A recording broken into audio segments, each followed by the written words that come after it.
अस्सलाम वालेकुम। आज मैं मुख्तसरन आपको law of demand and law of supply के बारे में बताऊंगा। लॉ ऑफ डिमांड होता क्या है, सबसे पहले इसको समझ लेते हैं।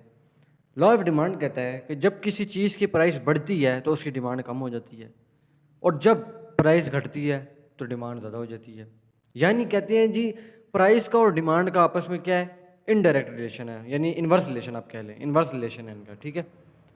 यानी प्राइस बढ़ेगी डिमांड घटेगी, प्राइस घटेगी डिमांड बढ़ेगी, ठीक है। मैं समझाता हूँ एग्जांपल से। अब आप समझ लें 50 रुपये की एक चीज़ मिल रही है, ठीक है। तो उसकी डिमांड है 100 बंदे उसको डिमांड कर रहे हैं, ठीक है, 100 पीसेस डिमांड है उसकी। लेकिन अब उसकी कीमत 100 रुपये हो गई है, तो उसकी डिमांड ऑब्वियसली कम हो जाएगी, फिर लोग उसको खरीदना कम कर देंगे।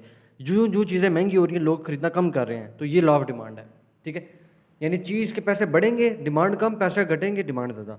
और लॉ ऑफ सप्लाई कहते हैं कि जब चीज़ की प्राइस बढ़ेगी तो जो सप्लाई है वो बढ़ जाएगी, ठीक है। यानी जो सप्लायर है, जो सेलर है या जो प्रोड्यूसर है, वो उसकी सप्लाई बढ़ा देगा, उसको फ़ायदा है।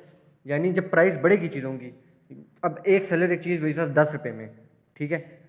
तो अब उसको वो 15 रुपये में वो चीज़ बेचेगा, तो उसको ज़्यादा प्रॉफिट हो रहा है, ज़ाहिर बात है, तो वो उसकी सप्लाई ज़्यादा बढ़ा देगा, ठीक है। लेकिन सप्लाई ओवरऑल बढ़ने से अगर आप देखेंगे तो डिमांड पे असर पड़ता है उससे। लेकिन मैं ओवरऑल वैसे लॉ ऑफ सप्लाई बता रहा हूँ, ठीक है। अभी हम टोटल मार्केट की बात नहीं कर रहे। लॉ ऑफ सप्लाई कहता है प्राइस बढ़ेगी तो सप्लाई भी बढ़ेगी, प्राइस घटेगी तो सप्लाई भी घटेगी।